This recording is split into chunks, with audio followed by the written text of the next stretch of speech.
ಇನ್ನು ವಾಲ್ಮೀಕಿ ಹಗರಣದಲ್ಲಿ free and fair ತನಿಖೆ ಆಗಬೇಕು.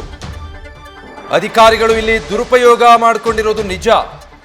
ಪದ್ಮನಾಭ್ ಪರಶುರಾಮ್ ಆಡಿಯೋದಲ್ಲಿ ಅದು ಬಹಳ ಸ್ಪಷ್ಟವಾಗಿದೆ ಅಂತ ವಿಧಾನಸೌಧದಲ್ಲಿ ಡಿಸಿಎಂ ಡಿಕೆ ಶಿವಕುಮಾರ್ ಹೇಳಿಕೆ ಕೊಟ್ಟಿದ್ದಾರೆ. ನಮ್ಮ ಸಚಿವರು ನಾವು ಭಾಗಿಯಾಗಿಲ್ಲ ಅಂತ ಹೇಳಿದ್ದಾರೆ. ಸಹಕಾರ ಕೊಡ್ತೀನಿ ಅಂತ ಕೂಡ ಅವರು ರಾಜೀನಾಮೆ ಕೊಟ್ಟಿದ್ದಾರೆ. ಬೇರೆಯವರು ಇದರಲ್ಲಿ ಭಾಗಿಯಾಗಿದ್ದಾರೆ ಅನ್ನೋದು ಇದರಿಂದ ಗೊತ್ತಾಗ್ತಾ ಇದೆ ಅಂತ ಈ ಆಡಿಯೋ ವೈರಲ್ ಏನಾಗಿದೆ. ಇದಕ್ಕೆ ಸಂಬಂಧಪಟ್ಟ ಹಾಗೆ ವಿಧಾನಸೌಧದಲ್ಲಿ ಡಿಸಿಎಂ ಡಿಕೆ ಶಿವಕುಮಾರ್ ಹೇಳಿಕೆ ಕೊಟ್ಟಿದ್ದಾರೆ.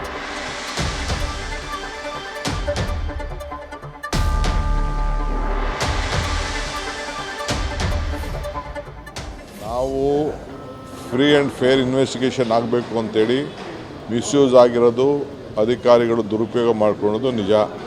ನಮ್ಮ ಮಂತ್ರಿಗಳನ್ನೆಲ್ಲ ಕರೆದು ನಾವು ಕೇಳಿದ್ದೀವಿ, ಅವ್ರು ಯಾವುದಕ್ಕೂ ಇನ್ವಾಲ್ವ್ ಆಗಿಲ್ಲ ಅಂತ ಅವ್ರು ಹೇಳಿದ್ದಾರೆ.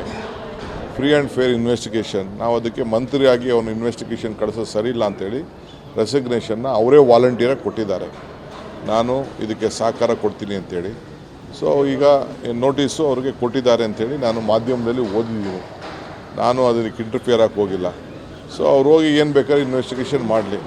ನಮ್ಮ ಮಂತ್ರಿ ಆಗಲಿ ಶಾಸಕರಾಗಲಿ ಇನ್ವಾಲ್ವ್ಮೆಂಟ್ ಇಲ್ಲ. ಬಟ್ ಬೇರೆಯವರು ಆಗಿದ್ದಾರೆ, ಇಲ್ಲ ಅಂತ ಹೇಳಿ ಸ್ಪಷ್ಟವಾಗಿ ಹೇಳ್ತಾರೆ.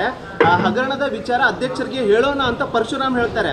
ಬಟ್ ಪದ್ಮನಾಭ್ ಹೇಳ್ತಾರೆ ಹೇಳಿದ್ರೆ ರಾಧ ಅಂತ ಆಗುತ್ತೆ, ಸ್ವಲ್ಪ ದಿನ ಬೇಡ ಅಂತ ಪದ್ಮನಾಭ್ ಹೇಳ್ತಾರೆ. ಬಟ್ ಇದರಲ್ಲೇ ನಿಮ್ಮ ಹೇಳಿಕೆಯಲ್ಲಿ ಅವರ ಆಡಿಯೋಲೇ ಅರ್ಥ ಆಯ್ತದಲ್ಲ, ಅಧ್ಯಕ್ಷರಿಗೆ ಏನು ಗೊತ್ತಿಲ್ಲ ಅಂತ. ಅಧ್ಯಕ್ಷರಿಗೂ ಗೊತ್ತಿಲ್ಲ, ಮಂತ್ರಿ ಗೊತ್ತಿಲ್ಲ ಅಂತ ನೀವೇನು ಆಡಿಯೋ ಅಂತ ಹೇಳ್ತಾ ಇದ್ದೀರಿ. ನನಗೆ ಗೊತ್ತಿಲ್ಲ, ನಾನು ಆಡಿಯೋ ಕೇಳಿಸ್ಕೊಂಡಿಲ್ಲ. ನಿಮ್ಮಲ್ಲೇ ಈ ಬಗ್ಗೆ ಡೀಟೇಲ್ಸ್ ಕೊಡ್ತಾರೆ ಮಂಜುನಾಥ್, ಲೈವ್ನಲ್ಲಿ ಜಾಯ್ನ್ ಆಗ್ತಾ ಇದ್ದಾರೆ. ಮಂಜುನಾಥ್, ಈಗ ಇಲ್ಲಿ ದುರುಪಯೋಗ ಆಗಿರೋದು ಹೌದು ಅನ್ನೋದನ್ನ ಡಿಕೆಶಿ ಈ ಮೂಲಕ ಒಪ್ಕೊಂಡಿದ್ದಾರೆ. ಜೊತೆಗೆ ಸಚಿವರದ್ದು ಅಥವಾ ಅಧ್ಯಕ್ಷರದ್ದು ಇಲ್ಲೇನು ಪಾತ್ರ ಇಲ್ಲ, ಅಧಿಕಾರಿಗಳು ದುರುಪಯೋಗ ಪಡಿಸ್ಕೊಂಡಿದ್ದಾರೆ ಅಷ್ಟೇ ಅನ್ನೋ ದಾಟಿಯಲ್ಲಿ ಇದ್ದಾಗಿದೆ ಅವ್ರ ಹೇಳಿಕೆ.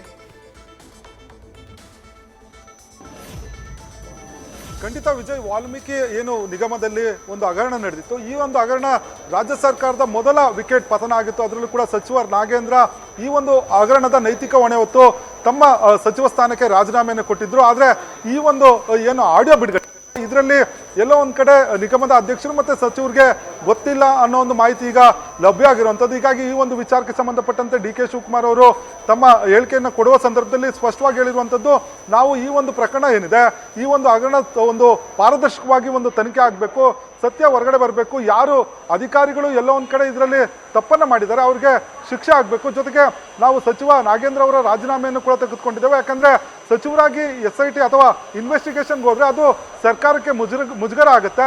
ಹಾಗಾಗಿ ರಾಜೀನಾಮೆಯನ್ನು ಪಡ್ಕೊಂಡಿದ್ದೇವೆ. ಜೊತೆಗೆ ನಾವು ನಾಗೇಂದ್ರ ಮತ್ತು ಏನು ಅಧ್ಯಕ್ಷರಾದಂಥ ದದ್ದಲ್ ಅವ್ರನ್ನು ಕೂಡ ಕೇಳಿದಾಗ ನಾವು ಯಾವುದೋ ಈ ಒಂದು ಹಗರಣದಲ್ಲಿ ಭಾಗಿಯಾಗಿಲ್ಲ ಅನ್ನೋ ಮಾತನ್ನು ಹೇಳಿದ್ದಾರೆ. ಹಾಗಾಗಿ ರಾಜೀನಾಮೆ ಪಡ್ಕೊಂಡು ಅವರು ಕೂಡ ಇನ್ವೆಸ್ಟಿಗೇಷನ್ಗೆ ಕೋಆಪರೇಟ್ ಮಾಡ್ತಾ ಇದ್ದಾರೆ. ಹೀಗಾಗಿ ಈ ಒಂದು ಅವರ ಆಡಿಯೋ ಪ್ರಕಾರವೇ ಎಲ್ಲೋ ಒಂದು ಕಡೆ ಸಚಿವರು ಮತ್ತು ಏನು ನಿಗಮದ ಅಧ್ಯಕ್ಷರು ಭಾಗಿಯಾಗಿಲ್ಲ ಅನ್ನೋದು ಸ್ಪಷ್ಟವಾಗಿದೆ ಅನ್ನೋ ಒಂದು ಏನು ಸಮರ್ಥನೆಯನ್ನು ಮಾಡಿಕೊಳ್ಳುವಂಥ ಕೆಲಸವನ್ನು ಮಾಡಿರುವಂಥದ್ದು. ಆ ಮುಖಾಂತರ ಏನು ಸರ್ಕಾರ ವಿರೋಧ ಪಕ್ಷಗಳಿಗೆ ಒಂದು ಅಸ್ತ್ರವನ್ನು ಕೊಟ್ಟಿತ್ತು, ಆ ಅಸ್ತ್ರದಿಂದ ಈ ಆಡಿಯೋ ಬಿಡುಗಡೆ ನಂತರ ಎಲ್ಲ ಒಂದು ಕಡೆ ಕಾಂಗ್ರೆಸ್ ಸರ್ಕಾರಕ್ಕೆ ಈ ಒಂದು ಮುಜುಗರದಿಂದ ಪಾರಾಗಲಿಕ್ಕೆ ಒಂದು ಅಸ್ತ್ರ ಸಿಕ್ಕಿದೆ ಅಂತ ಹೇಳ್ಬೋದು ವಿಜಯ್. ಅಲ್ಲಿಗೆ ಮಂಜುನಾಥ್, ಈಗ ಒಂದು ಡಿ ಕೆ ಶಿವಕುಮಾರ್ ಅವರು ಹೇಳಿದ್ದು ಸಹಕರಿಸ್ತೀನಿ ನಾನು ವಿಚಾರಣೆಗೆ ಅಂತ ಹೇಳಿ ರಾಜೀನಾಮೆ ಕೊಟ್ಟರು ತಮ್ಮ ಸಚಿವ ಸ್ಥಾನಕ್ಕೆ ನಾಗೇಂದ್ರ ಅಂತ. ಬಟ್ ವಿಚಾರಣೆಗೆ ಕರೆದಾಗ ಯಾಕೆ ಹೋಗ್ತಾ ಇಲ್ಲ ಹಾಗಿದ್ರೆ? ಆ ಬಗ್ಗೆ ಏನಾದರೂ ಪ್ರತಿಕ್ರಿಯಿಸಿದ್ರ?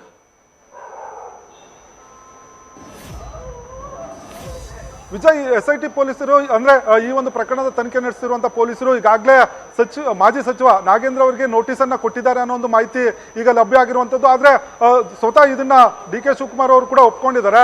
ಆದರೆ ಯಾವಾಗ ಬರಬೇಕು ಅನ್ನೋದ್ರ ಬಗ್ಗೆ ಇನ್ನೂ ಕೂಡ ಸ್ಪಷ್ಟವಾದಂಥ ಮಾಹಿತಿಯನ್ನು ಹೇಳಿಲ್ಲ. ಜೊತೆಗೆ ಈ ಒಂದು ವಿಚಾರಕ್ಕೆ ಅವರು ಪ್ರತಿಕ್ರಿಯೆಯನ್ನು ಕೂಡ ಕೊಟ್ಟಿಲ್ಲ. ಕೇವಲ ಸಚಿವ ಸ್ಥಾನದಿಂದ ರಾಜೀನಾಮೆ ಪಡ್ಕೊಂಡಿದ್ದೇವೆ, ಜೊತೆಗೆ ಅವರು ಕೂಡ ತನಿಖೆಗೆ ಸಹಕರಿಸ್ತಾರೆ, ನೋಟಿಸ್ ಕೊಟ್ಟಿದ್ದಾರೆ ಅನ್ನೋ ಒಂದು ಮಾಹಿತಿ ಈಗ ಲಭ್ಯ ಇದೆ. ಅವರು ಕೂಡ ಇನ್ವೆಸ್ಟಿಗೇಷನ್ ಅನ್ನ ಫೇಸ್ ಮಾಡ್ತಾರೆ, ಮುಂದಿನ ದಿನಗಳಲ್ಲಿ ಏನು ವಿಚಾರಣೆಗೆ ಹೋಗ್ತಾರೆ ಅನ್ನೋ ಒಂದು ದಾಟಿಯಲ್ಲಿ ಅವ್ರು ಹೇಳಿರುವಂಥದ್ದು. ಹಾಗಾಗಿ ನಾಗೇಂದ್ರ ಅವರು ಕೂಡ ಏನು ಯಾವತ್ತು ಪೊಲೀಸರು ಒಂದು ಇನ್ವೆಸ್ಟಿಗೇಷನ್ಗೆ ಕರೆದಿದ್ದಾರೆ ಯಾವತ್ತು ಹೋಗ್ತಾರೆ ಅನ್ನೋದು ಅವರ ಮಾತಿನ ಮರ್ಮ ಆಗಿರುವಂಥದ್ದು Vijay. Okay, thank you Manjunath. Valmiki ನಿಗಮದ ಹಗರಣಕ್ಕೆ ಸಂಬಂಧಪಟ್ಟ ಹಾಗೆ ಮೇ 24ನೇ ತಾರೀಕು ಹೋಟೆಲ್ ಒಂದರಲ್ಲಿ ನಿಗಮದ MD ಮತ್ತೊಬ್ಬರು ಭೇಟಿಯಾಗಿ ಇದಕ್ಕೆ ಸಂಬಂಧಪಟ್ಟ ಹಾಗೆ ಮಾತನಾಡಿರುವಂತಹ ವಿಡಿಯೋ ಈಗ ವೈರಲ್ ಆಗ್ತಾ ಇದೆ. ಮತ್ತೆ ಒಂದು ಆಡಿಯೋ ಕೂಡ ಲಭ್ಯ ಆಗ್ತಾ ಇರೋದು ಈ ಹಗರಣಕ್ಕೆ ಸಂಬಂಧಪಟ್ಟ ಹಾಗೆ. ಇದು ಬೆಳಕಿಗೆ ಬರೋದಕ್ಕೆ ಮುಂಚೆನೇ ಈ ಅಧಿಕಾರಿಗಳಿಗೆ ಹಗರಣದ ಬಗ್ಗೆ ಗೊತ್ತಾಗಿದೆ. ಇದನ್ನು ಅಧ್ಯಕ್ಷರಿಗೆ ಹೇಳೋದಾ ಬೇಡವಾ ಅನ್ನೋದನ್ನು ಕೂಡ ಚರ್ಚೆ ಮಾಡಿದ್ದಾರೆ. ಜೊತೆಗೆ ಇದರ ಹಿಂದೆ ಯಾರೆಲ್ಲ ಇದ್ದಾರೆ, ಇದರಲ್ಲಿ ಯಾರ ಪಾತ್ರ ಇರಬಹುದು, ಇದನ್ನು ಸರಿಪಡಿಸ್ಕೊಳ್ಳೋದು ಹೇಗೆ, ಈ ಎಲ್ಲ ವಿಚಾರಗಳಿಗೆ ಸಂಬಂಧಪಟ್ಟ ಹಾಗೆ MD ಪದ್ಮನಾಭ್ ಮತ್ತೆ ಪರಶುರಾಮ್ ಅನ್ನುವಂಥ ಈ ಇಬ್ಬರು ವ್ಯಕ್ತಿಗಳು ಚರ್ಚೆ ಮಾಡಿರುವಂಥ ಆಡಿಯೋ ಇದು. ಈಗ ಈ ಆಡಿಯೋ ವೈರಲ್ ಆಗ್ತಾ ಇದೆ. ಚಂದ್ರಶೇಖರ್ ಸಾವಿನ 2 ದಿನದ ಮುಂಚೆ MD ಪದ್ಮನಾಭ್ ಮತ್ತೆ ಪರಶುರಾಮ್ ಹೋಟೆಲ್ ಒಂದರಲ್ಲಿ ಭೇಟಿಯಾಗಿ ಇದಕ್ಕೆ ಸಂಬಂಧಪಟ್ಟ ಹಾಗೆ ಚರ್ಚೆ ನಡೆಸಿರ್ತಾರೆ. ಬಹಳಷ್ಟು ಅಂಶಗಳಿದೆ ಇದರಲ್ಲಿ. ಅಂದರೆ ಈ ಆಡಿಯೋವನ್ನ ಸ್ಪಷ್ಟವಾಗಿ ಕೇಳಿಸ್ಕೊಂಡಾಗ ಅಧ್ಯಕ್ಷರಿಗೆ ಆಗ ಅಂದರೆ ಆ ಸಂದರ್ಭದಲ್ಲಿ ಮೇ 24ನೇ ತಾರೀಕು ರೆಕಾರ್ಡ್ ಆಗಿರುವಂಥ ಆಡಿಯೋ ಆಗಿರೋದ್ರಿಂದ, ಆ ಭೇಟಿ ಅವತ್ತು ನಡೆದಿದ್ರಿಂದ ಅಧ್ಯಕ್ಷರ ಗಮನಕ್ಕೆ ಇರಲಿಲ್ಲ ಅನ್ನೋದು. ಸೊ ಹೇಳೋದಾ ಬೇಡವಾ ಅನ್ನೋದನ್ನ ಚರ್ಚೆ ಮಾಡಿದ್ದಾರೆ ಇಲ್ಲಿ. ಜೊತೆಗೆ ಇದು ಯಾವುದು ಹೊರಗೆ ಬರದೇ ಇರೋ ಹಾಗೆ, ಅಕೌಂಟಿಂದ ದುಡ್ಡು ಏನು ಹೋಗಿದೆ ಅದು ಯಾವುದನ್ನು ತೋರಿಸದೇ ಇರೋ ಹಾಗೆ ಇದನ್ನ ಹೀಗೆ ಮುಚ್ಚಾಕೋದಕ್ಕೆ ಏನಾದರೂ ಸಾಧ್ಯ ಆಗುತ್ತಾ, ಅಥವಾ ನಾವು ಬ್ಯಾಂಕ್ ಬಳಿ ರಿಕ್ವೆಸ್ಟ್ ಮಾಡಿಕೊಂಡು ಹಣ ವಾಪಸ್ ಬರೋ ಹಾಗೆ ಮಾಡೋದಕ್ಕೆ ಸಾಧ್ಯನಾ, ಒಂದು 3-4 ದಿನ ಸಮಯಾವಕಾಶ ತಗೊಂಡು ಇದನ್ನು ಹೇಗಾದರೂ ಬ್ಯಾಲೆನ್ಸ್ ಮಾಡಿಬಿಡೋದಕ್ಕೆ ಸಾಧ್ಯನಾ ಅನ್ನೋ ಪ್ರಯತ್ನ ಮಾಡಿರೋದು ಕೂಡ ಈ ಚರ್ಚೆಯಿಂದ ಗೊತ್ತಾಗುತ್ತೆ. ಈ ಪ್ರಕರಣದಲ್ಲಿ ಡೆತ್ ನೋಟ್ ಬರೆದಿಟ್ಟು ಆತ್ಮಹತ್ಯೆ ಮಾಡಿಕೊಂಡಂತಹ ಚಂದ್ರಶೇಖರ್ಗೆ ಸಂಬಂಧಪಟ್ಟ ಹಾಗೆ ಕೂಡ ಈ ಇಬ್ಬರು ಮಾತಾಡಬೇಕಾದ್ರೆ ಇಲ್ಲಿ ಚರ್ಚೆ ಮಾಡಿದ್ದಾರೆ.